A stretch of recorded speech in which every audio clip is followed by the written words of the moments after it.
tanya kepada orang-orang teman-teman dari Sunda,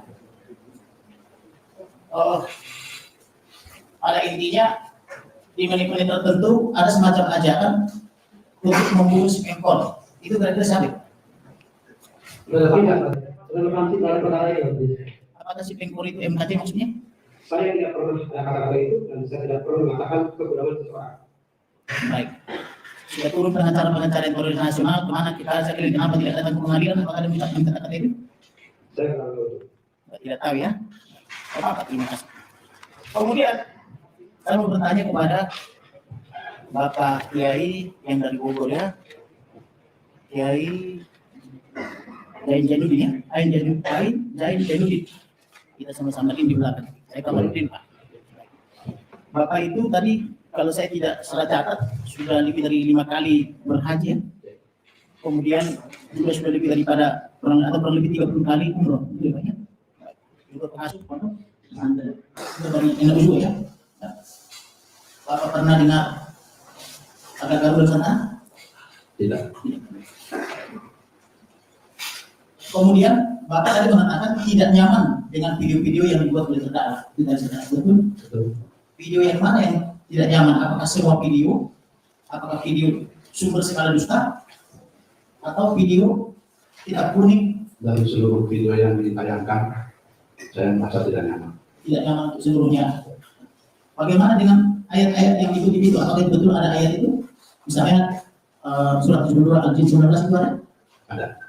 Kemudian surah Maryam surat 1 ada? Ada. Baik. Kemudian yang mau saya tanyakan lagi? Tetapi kalau maksud saudara PH menanyakan itu untuk memperjelas,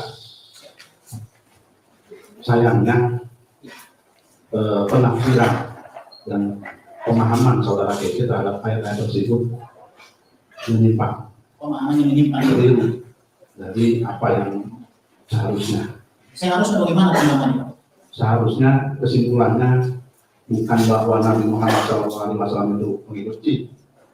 Bukan bahwa Nabi Muhammad SAW itu dikerumuni oleh jin lantaran jin merasa Muhammad itu pimpinannya. Itu bisa dilihat di berbagai kitab tafsir. Kemudian saksi apa mendengar atau pernah membaca bahwa ternyata di zaman hambanya Muhammad itu ada membawa jin masuk Islam, kurang lebih substansi begini. Pernah mendengar jin masuk Islam sehingga ada yang berceramah mengatakan jin kafir, jin Islam itu? Iya, di Quran memang ada. Ada ya? Baik. Itu bukan kata penceramah, tapi itu kata Al-Quran. Baik, saya dapat dari penceramah. Kemudian pertanyaan saya, bukankah itu berarti ini bertanya ya? Muhammad memimpin jin untuk masuk Islam atau membimbing misalnya? Baginda Nabi tidak membimbing jin secara spesifik. Terus? Tetapi ada jin-jin yang mengetahui dakwah baginda Nabi, mendengar Al-Quran, kemudian masuk Islam. Lalu jin itu bertobat melalui jin ya? Ya. Kemudian, apakah dengan jin itu masuk Islam atau bertobat pasca mendengar hambanya Muhammad menyembah Allah, tidak bisa ditafsirkan sebagai atau diartikan sebagai memimpin jin masuk Islam? Oh tidak. Tidak bisa ya? Sebab silakan dilihat surat jin ayat 1-nya. Surat jin ayat 1. Untuk memahami ayat 19 surah Al-Jin, kita tidak boleh melewatkan ayat 1 dari surah Al-Jin. Ayat 1 surah Al-Jin ya. Kemudian, ketika Bapak pergi naik haji, apakah ada kegiatan mengelilingi atau mengutari Ka'bah itu 7 kali? Ada. Ya. Apakah ada kegiatan lempar jumroh atau lempar batu? Bahasanya bukan jumroh, jamroh. Jamroh ya? Ada. Lempar jamroh. Kemudian, apakah pernah Bapak temukan seseorang atau beberapa orang? Saya boleh tanya apa maksud saudara menanyakan mengelilingi Ka'bah? Karena tadi di video ini kan ada video terdakwa mengatakan mutar-mutar atau mutar itu mengelilingi. Oh, Apakah beda mutar sama mengelilingi? beda. Beda. Memutari Ka'bah ini bukan sekedar mengelilingi. Apakah itu dimaksud dengan apa? Betul. Apa? Jadi kalau mengelilingi itu orang yang punya tujuan tertentu bukan dalam konteks beribadah. Kalau tawaf itu mengelilingi dalam konteks beribadah. Beribadah ya. Apakah ada orang selain beribadah bisa masuk ke sana? Bisa. Bisa juga ya. Baik. Tapi semua orang yang masuk ke Ka'bah itu atau ke areanya pasti niatan ibadah. Baik. Apa perbedaan orang naik haji dengan umroh? Kalau haji pelaksanaannya hanya di bulan haji. Umroh bisa dilaksanakan kapan saja. Sketsanya. Kalau ritualnya sama-sama mengelilingi atau apa? Tawaf itu bagian dari rukun haji atau rukun umroh. Sama-sama juga. Bagaimana melempar jumroh itu? Melempar jamrah itu rukun. Itu bagian dari wajib haji dan tidak bagian dari wajib umroh. Baik. Kemudian saya mau tanyakan, apakah di sana ada kegiatan untuk mencium batu hitam Hajar Aswad itu? Kalau disebut mencium batu hitam Hajar Aswad ini Pak provokatif ya. Harusnya bagaimana? Hajar Aswad saja. Jadi, Hajar Aswad itu artinya sudah batu hitam. Tapi maksudnya kalau kegiatan saudara untuk mengadakannya dengan hidungnya itu memang disunahkan, tetapi tidak diwajibkan. bukan merupakan hukum yang wajib ya? Bukan. Dan itu tidak dianjurkan, menjadi makruh kalau dianggap berbahaya. Dan itu diharamkan jika kemudian untuk mencium Hajar Aswad seseorang harus melakukan hal-hal yang dilarang, seperti mendorong orang lain atau berdesakannya laki dengan perempuan. Baik. Saya mau tanya tentang kitab kuning. Kitab kuning itu apakah untuk semua agama Islam atau hanya untuk NU saja? Kitab kuning itu sebetulnya istilah untuk kitab-kitab yang menjadi acuan para santri dan ulama saat kitab-kitab mulai dicetak. Mengapa dikatakan kitab kuning? Karena kitab-kitab yang dipakai pesantren baik oleh santri dan kiai rata-rata kertasnya berwarna kuning. Jadi seluruh kitab-kitab yang menjadi masjid ajaran Islam, menjadi sumber ajaran Islam saat itu cetakannya berwarna kuning.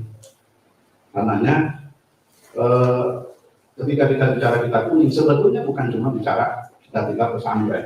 Seluruh kitab-kitab saat itu termasuk yang dikaji di universitas besar di dunia, Al-Azhar dan lain-lain, yang mana yang kuning.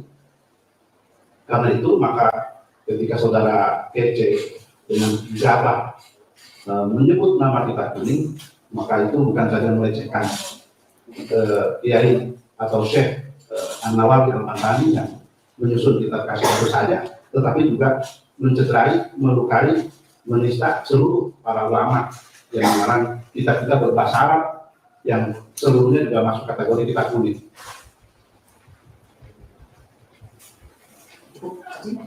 Kemudian saya mau tanya mengenai apakah saksi pernah mendengar apa namanya itu perang Uhud? Ya. Perang Badar? Ya. Perang Khaybar? Ya. Baik. Di dalam perang Khaybar, apakah Muslim lagi diperangi atau bagaimana? Atau Muslim yang memerangi Khaybar bagaimana? Sepengetahuan saksi. Pada Ghazaya, peperangan-peperangan yang dilakukan oleh baginda Rasulullah SAW itu seluruh konteksnya adalah bukan yang Rasul yang mendatangi. Betul, ada yang mendatangi, tapi mendatangi itu dalam konteks defense. Preventif. Betul. Bukan dalam rangka menyerang, apalagi untuk membunuh dan mencari ghanimah harta rampasan perang. Kalau jaksa mau jelas, silakan datang ke Uhud. Di sana ada dialog tentang Uhud. Baik. Kemudian PH, mohon maaf. kalau di sini PH, di sana jaksa. Ya, baik. Kami penasihat terdakwa. Saya ditanya itu soal nasihati soalnya. Bertanya Pak, bertanya. Silakan. Kemudian saya mau bertanya tentang apa itu namanya Isra dan Mi'raj. Isra itu saya namanya. Ketika awalnya Muhammad melakukan Isra dan Mi'raj itu, apakah ada saksi yang melihat? Siapa ketahuan saksi? Ada Saya dituliskan ada disebut referensinya. malaikat yang menyaksikan. Malaikatnya. Silakan dilihat surah An-Najm. Surat. Surah An-Najm. Surat An-Najm. Walaupun doa lunas jabatan kufro hingga situ Malaikat manusia ada yang melihat saksinya? ada Siapa Pak? para nabi. Para nabi. Ya. Nabi siapa? Mulai dari Nabi Adam sampai Nabi Isa. Silakan dilihat di hadis Isra Mi'raj tentang hadis riwayat Bukhari tentang Isra Mi'raj. Terima kasih saksi. Ada rekan masih ada yang mau tanya? Silakan. Ya, silakan. Saya. Silakan. Terima kasih ya. Saya mulai dari Kiai Haji Mafam dulu. Saudara saksi tadi mengatakan bahwa benar yang melihat ya sesuai pendakwaan dari jaksa penuntut umum bahwa memang ada percakapan dengan Ustaz Ika. Nah, yang saya mau tanya sama saudara saksi, yang saudara saksi ketahui apakah itu perdebatan atau terdakwa ini bertanya dalam suatu kajian agama? Yang namanya orang bertanya ngotot itu berdebat. Itu menurut pemahaman saksi ya, jadi bertanya yang ngotot itu adalah berdebat. Iya. Lalu satu lagi untuk saudara Kiai Haji Orang. Pada saat di BAP oleh penyidik, di berkas BAP ini kan tertera Bapak itu diperiksa oleh Tubagus, Muhammad Irfan, Bambang Haryanto, Rinoto, Stefani, dan Andi Asma ya Pak. Saya mau tanyakan Pak, terkait BAP nomor 16. Pertanyaan begini seperti ini. Apakah ada keterangan yang ingin saudara tambahkan? Jelaskan. Lalu Bapak jawab dengan jawaban.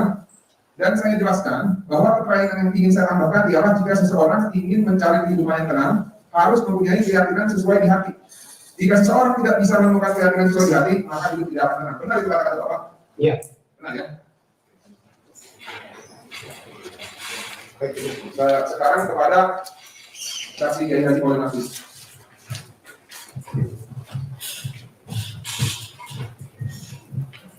Ada dalam dakwaan jaksa penuntut umum terkait ciri-ciri dari Nabi Muhammad yang disampaikan oleh terdakwa yang menjadi materi dakwaan dengan ciri-ciri berkepala besar, lalu berjalan bungkuk, lalu dan seterusnya.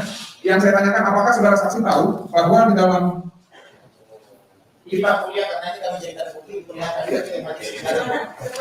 saksi silakan ke depan ya, di dalam kitab Ibnu Katsir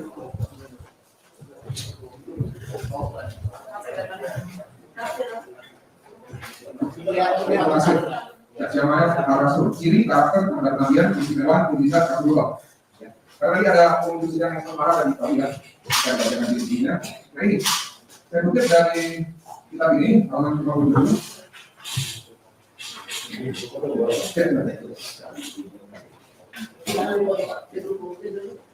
Imam Ahmad berkata, saya baca kembali Pak. Bapak menceritakan kepada kami, Mujahid bin Yahya menceritakan kepadaku dari Abdullah bin Imran al-Ansari, dari Ali al-Masuri, dari Utsman bin Abdullah, dari Hurmus, dari Nabi bin Zubair, dari Ali dia berkata, Rasulullah tidak pendek dan tidak tinggi, besar kepalanya dan dagunya, tebal kedua telapak tangan dan kakinya, serta besar tulang-tulang sendinya, wajahnya kemerah-merahan, panjang bulu dadanya, dan jika berjalan maka seolah-olah beliau turun dari bebatuan. Aku tidak pernah melihat orang seperti beliau sebelum itu dari sebelahnya. Lalu, pada halaman 60, izinkan saya bacakan ini, boleh kopi.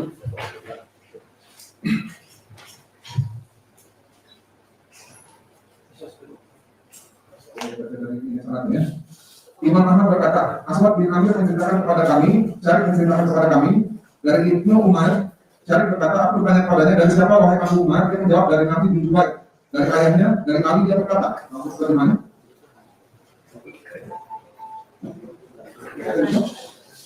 Rasulullah itu besar karena tubuhnya, kulitnya kemerah-merahan, tebal kedua telapak tangan dan kedua telapak kakinya, besar janggutnya, panjang bulu dadanya, besar tulang-tulang sendinya, berjalan seperti di tempat kuburan, badannya miring ke depan saat berjalan, tidak pendek dan tidak tinggi.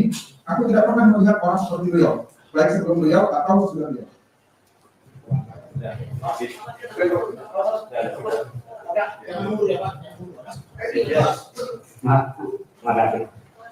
Oke.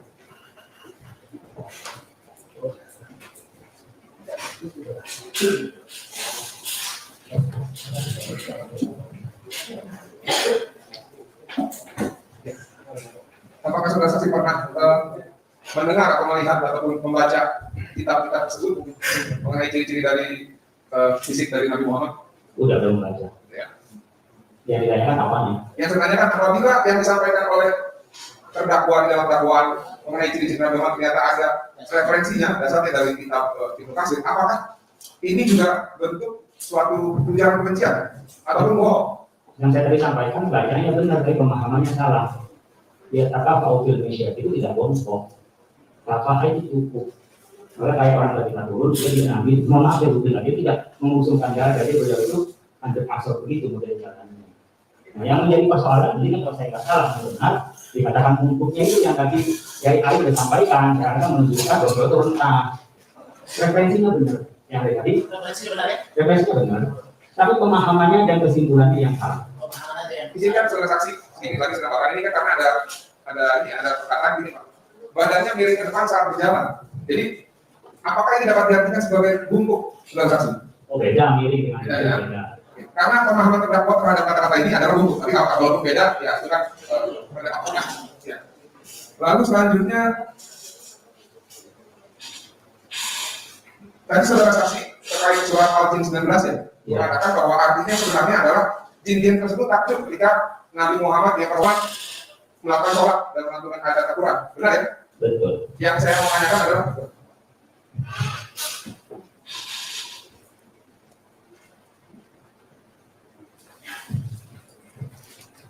kita baca Pak.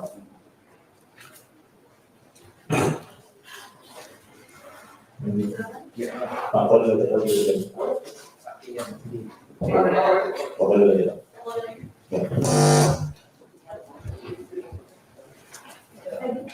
Surah Al-Jin ayat 20. Jadi kan Bapak dari 19 ya. Yang saya mau tanyakan pada ayat 20 melalui tafsirnya surah ini seperti ini. Katakanlah sesungguhnya aku hanya menyembah Tuhanku. Majelis tolong ditegak surah Al-Jin ayat 19. Itu yang ada di dalam bawah. Iya, tapi dia ada peraduan sama kayak saya. Saya tidak berkenan kalau disebutkan 20. Ayat berapa? 20. Berapa? Surat Yang ini tanya dari berapa? Iya, ada hubungan dengan apa itu berkata.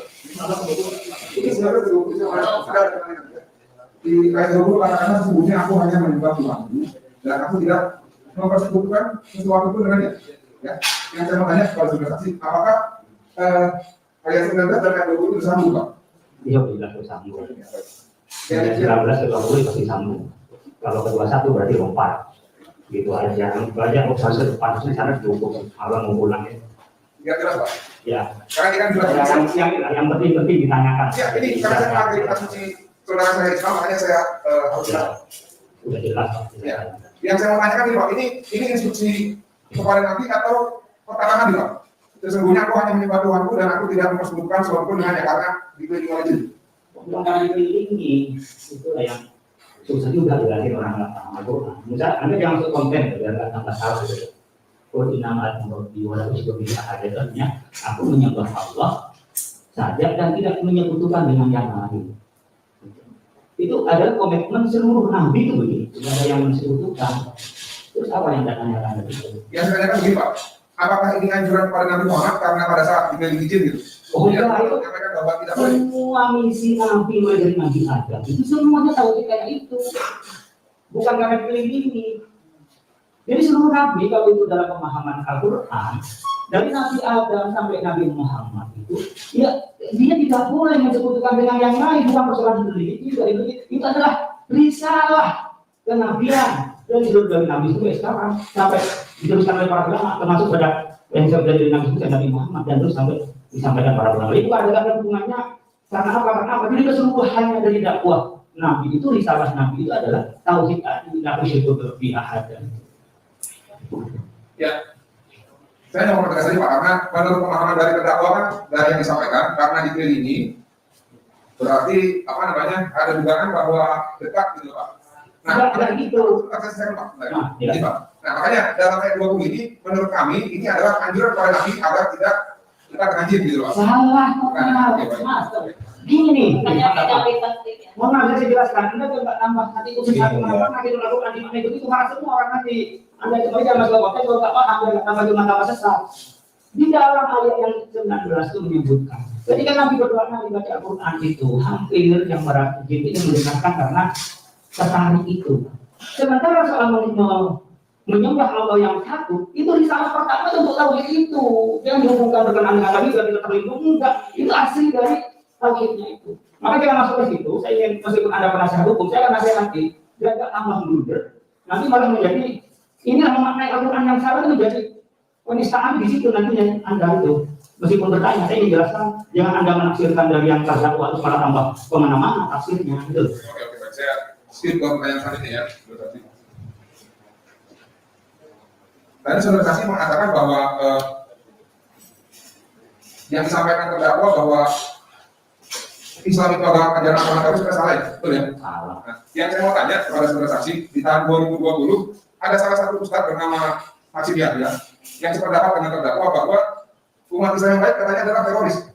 Bagaimana menurut pandangan ataupun yang dirasakan oleh saksi, apakah Tadi seperti sudah itu? dijelaskan ya oleh saksi ya, teoritis ya. Sudah. Ya. Sudah. Ya, Yang usah dibentuk dengan pendapat orang, kita mengatakan pendapat masalah Islam.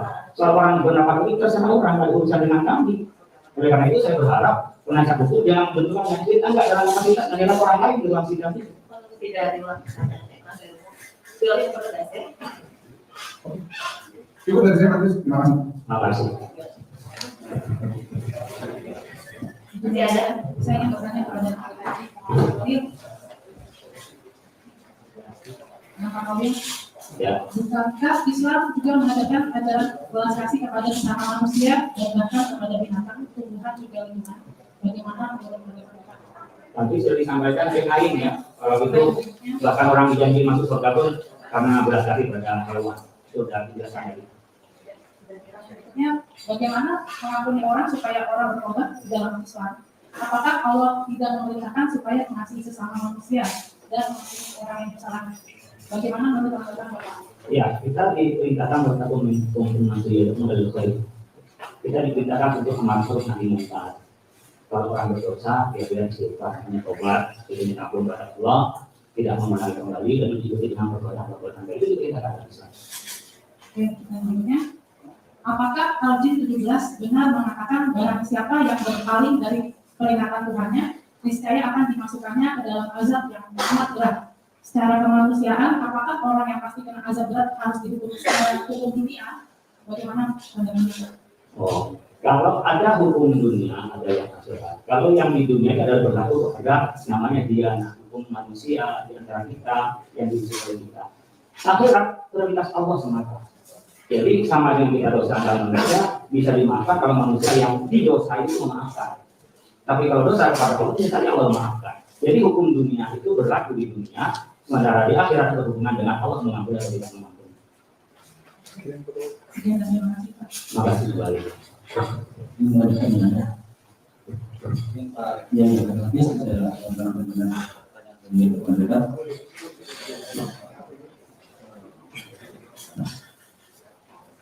jadi saya ingin bertanya bagi hasil di dalam agama Islam tentunya kan ada rahmatul alamin Pak.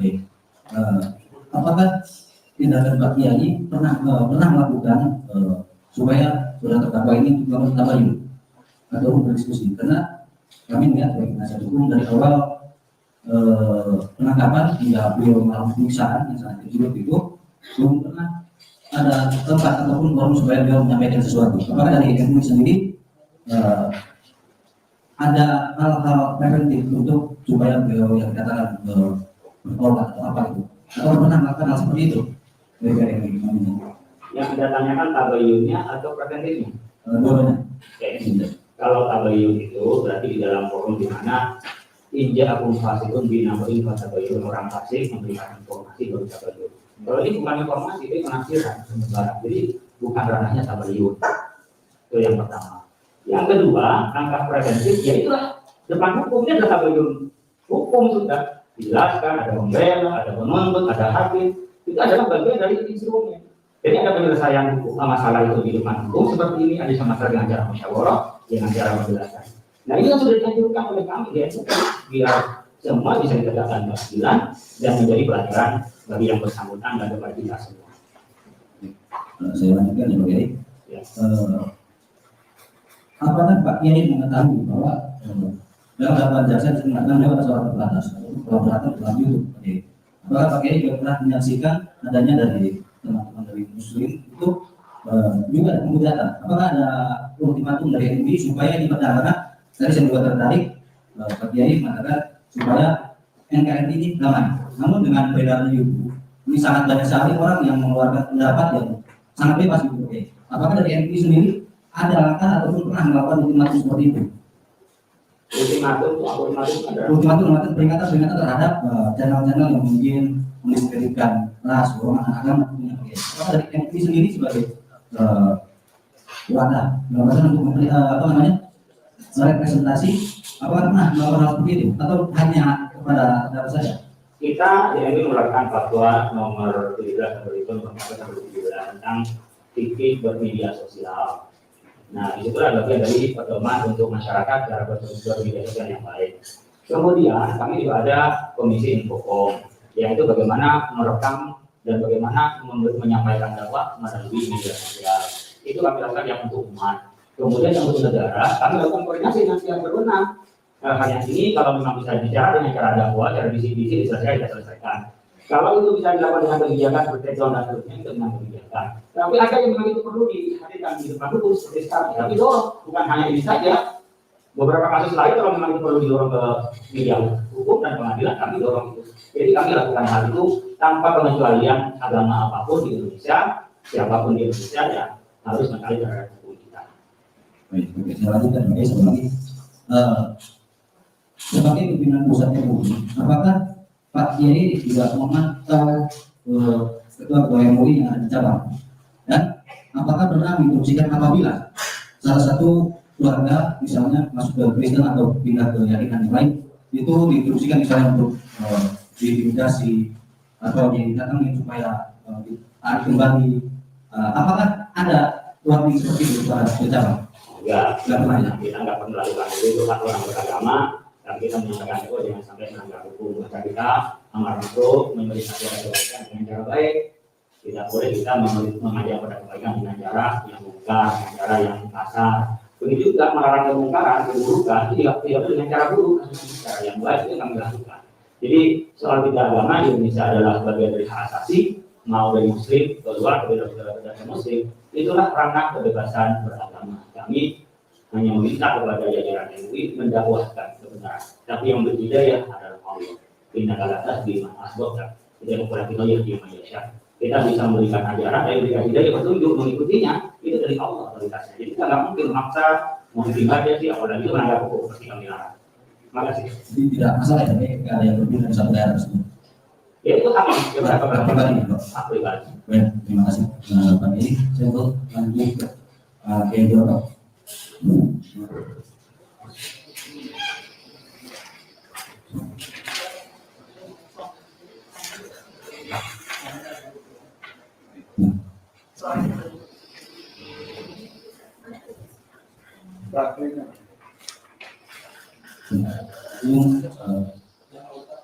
Ini Pak Kiai Jono, saya ingin bertanya pada poin 14 di tata pemeriksaan saksi itu ditunjukkan gambar lahan kosong bagi di sini bagian mengatakan bahwa dulunya adalah rumah terdakwa. Kalau yang saya tahu ini tepatnya di dekat mana Pak? Dan Saya tidak pernah melihat gambar atau foto tersebut. tidak pernah ya? Tidak pernah.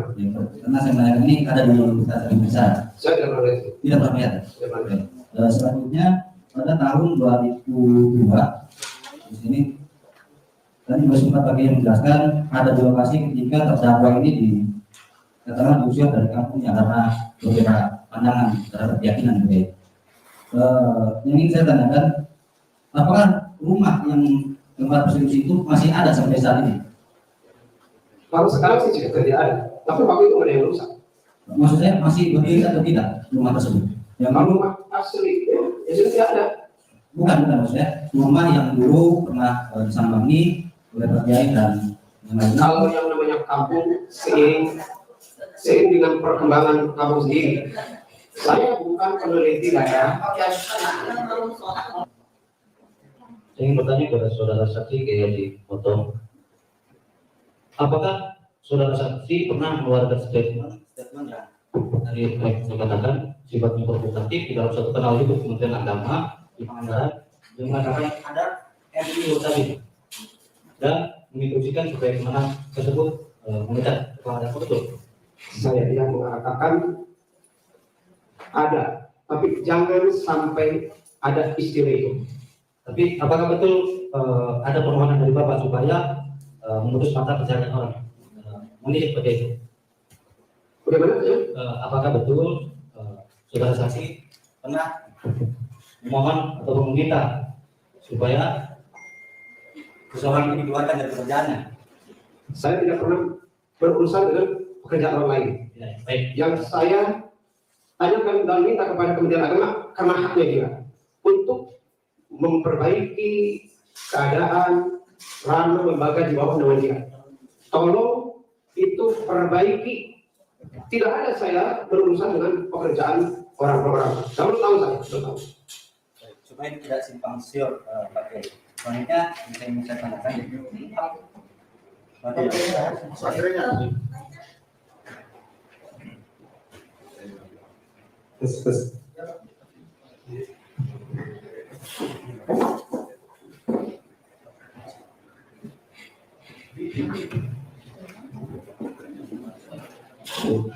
satu lagi. Pada waktu terjadi perdebatan dengan saudara terdakwa lebih kurang tahun 1995-1998, apakah pernah Pak Kiai berdiskusi atau berdialog dengan menggunakan bahasa Arab dengan terdakwa? Saya tidak pernah diskusi secara langsung, tapi itu adalah diskusi pertemuan seperti orang jalan. Kalau yang namanya diskusi resmi mungkin ada forumnya. Jadi kita tidak mendapatkan satu forum yang resmi, tapi ketemu, yang ngomong, kita jawab dan seterusnya. Berdialog dengan bahasa Arab belum pernah ya? Pak? Belum pernah. Baik, terima kasih. Cukup. Saya satu lagi Pak Ayu. Satu lagi. Terima kasih.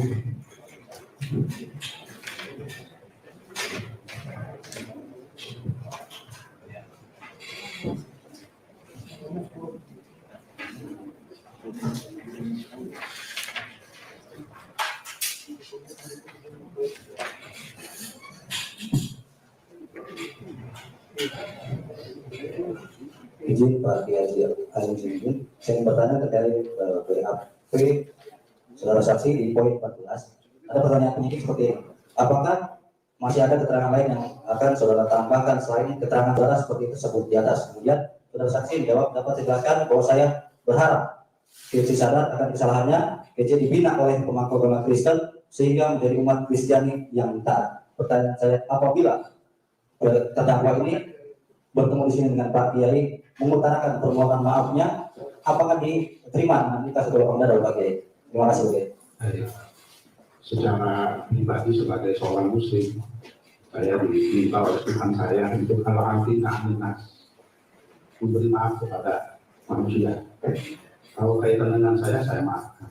Tapi kalau kaitan dengan Tuhan, itu bukan ranah saya. Jadi apa yang saya katakan itu betul. Jadi apa yang saya katakan demikian. Saya memang berharap saudara KC ini bisa menjadi seorang Kristen yang baik. Sebab ketika KC menjadi seorang Kristen yang baik, Osman menjadi seorang Kristen yang baik, hal-hal yang semacam di YouTube ini tidak akan terjadi. Dan sampai sekarang saya masih berharap seperti itu. Tapi kaitan dengan apa yang sudah terjadi, apa yang sudah dilakukan oleh saudara Osman, itu sebenarnya bukan ranah saya, tapi ranah hukum. Di mana setiap kita harus mempertanggungjawabkan apa yang sudah kita lakukan. Gitu. Terima kasih Pak Kiai. Saya mau ada pertanyaan terlebih tadi kepada Pak Kiai Polikarpusnya. Untuk menjadi syarat Islam apa sih Pak? Untuk bisa masuk menjadi Islam apa syaratnya? Syahadat saja. Syahadat ya. Asyhadu an la ilaha illallah wa asyhadu anna Muhammadar Rasulullah. Baik. Kalau demikian pertanyaan saya, apakah izin dan sekaligus saya mohon maaf, apakah Nabi Muhammad itu bersyahadat juga? Oh iya. Bersyahadat juga. Atas nama apa syahadatnya? Ya, atas nama manusia sebagai hamba Allah. Apakah tetap dua kalimat syahadat? Iya. Baik. Yang diajarkan kepada umatnya pasti Nabi Muhammad melakukan. Nabi tidak pernah mengajarkan kepada umatnya tanpa Nabi melakukan. Baik. Sekarang kepada Pak Kiai Haji Otong. Di fakta ya, apakah betul Pak Kiai Haji Otong pada tahun 2002 atau sekitar 2023 terdakwa ini pernah dalam tanda petik dipaksa ya dibawa ke kantor desa lalu disahadatkan untuk yang kedua kali? Tidak. Yang lain? Tidak tahu atau tidak pernah? Tidak pernah. Saudara Osman saya tidak pernah. Tapi yang lainnya Oh, saudara Osman belum pernah disahadatkan kedua tapi yang belum pernah ya? Yang lain itu siapa pernah maksudnya? saya kurang hafal sekarang mungkin sudah pada meninggal. Oh, sudah pernah meninggal. Tidak usah bicara. Baik. Pertanyaan dari rekan saya tadi Febri sangat menarik. Ini saya tanyakan kepada Pak Kiai Haji Ibrahim Nafis sebagai representasi daripada umat Islam kalau boleh saya pinjam begitu ya. Ketua MUI, demikian juga Bapak Aili ya dari Bogor, dari NU. Setahu saya NU itu sudah lama selalu berbuat baik menjaga gereja ketika Natal dan sebagainya Pak ya. Baik teman-teman saya juga masih di organisasi NU walaupun apa namanya di grup mereka jadi PKJ Otong. Sekiranya nih saya mencoba mendamaikan antar terdakwa dengan para kiai khususnya dan umat Islam Indonesia secara umumnya atas kekilapan atau kekurangan, atau kalau boleh saya pilih dari perkataan daripada Pak Ketua MUI atas kebodohannya kata kita lihat, dia meminta maaf. Apakah bapak-bapak bertiga ini bersedia memaafkan? Silakan Bapak Kiai Holil Kamis. Kalau saya pribadi dan para kiai tanpa diminta maaf itu sudah memaafkan. Sudah memaafkan. Terima Tetapi kasih. proses hukum harus tetap jalan. Dijalani. Ya. Terima kasih Pak Kiai. Bagaimana dengan Pak Kiai Haji Otong? Saya juga ketua MUI Kabupaten Pangandaran. Siap. Tentunya sama. Kepribadian saya dengan dia, siapa sih yang tidak memaafkan seseorang kalau bukan manusia yang berakal? Tapi kalau urusan hukum, ya kan ini kan negara hukum, harus dibuktikan. Secara umumnya Pak Kiai. Saya kiranya nih Pak Kiai Otong nih, Haji Otong, beliau bermaksud untuk pulang kembali ke kampung halamannya. Apakah diizinkan? Urusan izin mengizinkan bukan urusan saya. Urusan siapa Pak Kiai? Karena saya kan Bapak itu kan tokoh di sana. Urusan masyarakat di sana saya agak jauh tempatnya. Saya tidak bertetangga persis dekat, tapi tetangga desa. Mungkin yang lebih dekat, tanya nanti tetangga yang lebih dekat. Saya sudah ke sana Bapak. Boleh, saya tanya ke sana. Kalau saya sih kayaknya mendengar ini juga kan dari YouTube, Siap. bukan dari asli keluar dari kampung halaman. Nah, pertanyaan untuk pribadi Bapak, sekiranya terdakwa ini bermaksud kembali ke kampung halamannya, apakah Bapak izinkan? Ya kalau bangsa negara itu hak hidup di mana-mana di bawah nama negara politik ini. Kalau saya tidak menginginkan itu. Baik, terima kasih Pak Kiai. Kalau Pak Kiai Nurgogo tadi sudah menjawab dengan tegas, saya berterima kasih. Oleh karena itu, izin yang mulia, boleh saya berikan kepada terdakwa untuk bertanya atau untuk menanggapi?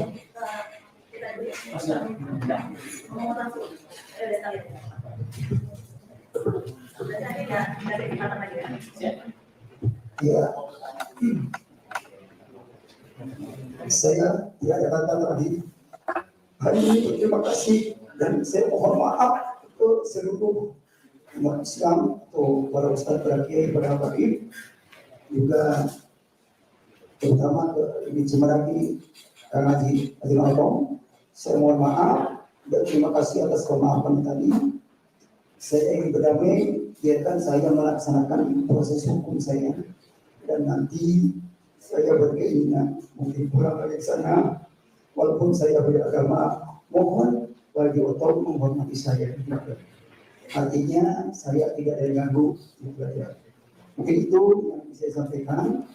Dan terima kasih kepada majelis hakim yang sudah membantu saya membantarkan ke rumah sakit sehingga saya sekarang bisa melaksanakan sidang. Mohon maaf, bukan saya mau lulus sidang, tapi memang kondisi saya memang benar-benar itu aja. Ada pertanyaan Bapak? Ada pertanyaan atau tidak ada? Ya, pada Ketua Umum MUI Pusat, saya berterima kasih. Pertanyaan Bapak? Saya mungkin tidak bertanya, saya kasih aja karena bisa bertemu langsung dengan MUI Pusat. Saya mohon maaf atas yang saya apa yang saya lakukan. Ketua MUI Bogor juga, saya mohon maaf semuanya. Terima kasih. Ya, saya rasa cukup karena ada juga ini waktunya kita semua. Ya, dari ya, pertanyaan saya tidak banyak, hanya satu. Saya sudah ditanyakan dari dapat menuntut umum kepada Pak Holil, ya, oleh Nafis. Nah, pertanyaan yang sama ini belum ditanyakan ke Pak Aib, ya, berkaitan dengan penafsiran, ya, penafsiran Al-Quran. Tadi dapat menuntut umum ditanyakan metode. Tadi Pak Jaya Nafis menyebutkan bahwa metodenya ada hal yang sesuai Bapak ya, bahasa Arab, sastra Arab, kemudian ilmu Al-Quran, fikih. Yang ingin saya tanyakan ke Pak Kiai Haji, ya, metode-metode apa untuk bisa menafsirkan seseorang bisa menafsirkan Al-Quran? Pendapat dari Bapak. Yang tadi dijelaskan oleh Pak Kiai Nafis itu adalah persyaratan untuk seseorang bisa melakukan penafsiran terhadap Al-Quran. Nah, selain dari persyaratan ada metode menafsirkan Al-Quran. Di antara metode itu adalah menafsirkan Al-Quran dengan Al-Quran. Dengan Al-Quran. Seperti yang tadi saya sampaikan, untuk memahami ayat 19, itu kita tidak bisa lepas dari pemahaman ayat 1 surah Al-Jin. Itu bagian dari menafsirkan Al-Quran. Dan di situ kita tahu bahwa pimpinan Nabi itu bukan dikerumuni oleh jin lantaran jin menidurkan baginda Nabi, melainkan karena tertarik anak ustama anak falun minal jinni faqalu inna sami'na qur'anan ajara. Dari situ kita bisa mendekati pemahaman terhadap apa yang dimaksud oleh ayat. Berikutnya menafsirkan Al-Quran dengan as-sunnah. Menafsirkan Al-Quran dengan as-sunnah, dengan hadis. Seperti yang disampaikan oleh saudara Kece bahwa tidak ada itu di dalam Al-Quran. Nabi Muhammad dijamin masuk surga. Nah, di dalam surah Al-Imran, Allah menyatakan ayat 133, wasari'u ila maghfiratin min rabbikum wa jannatin 'arduhas samawati wal ardh uiddat lil muttaqin, yang disediakan bagi orang-orang yang bertakwa. Sementara baginda Nabi itu adalah penduduk orang yang bertakwa. Ana atqakum wa akhsyakum ila Allah. Aku adalah orang yang paling takwa dan paling takut kepada Allah di antara kalian. Maka dari sini kita tahu bahwa baginda Nabi adalah orang yang terdahulu terjamin masuk surga. Ini contoh menafsirkan ayat Al-Quran dengan Al-Quran. Yang ketiga, menafsirkan ayat Al-Quran dengan pendapat, dengan kaul sahabat. Ya, pendapat sahabat. Kenapa kaul sahabat dipertimbangkan? Karena kepada mereka Al-Quran diturunkan. Baru kemudian menafsirkan Al-Quran dengan ar-ra'yu, dengan pemikiran. Ya, ar-ra'yu namanya, pemikiran yang mengacu juga kepada masalah tasydid al-mu'tabarah, dasar-dasar tasydid yang dianggap valid oleh para ulama yang punya otoritas untuk hal itu. Itu kira-kira gambaran macam-macam penafsiran terhadap Al-Quran. Seseorang yang bisa menguasai tadi ya Pak ya.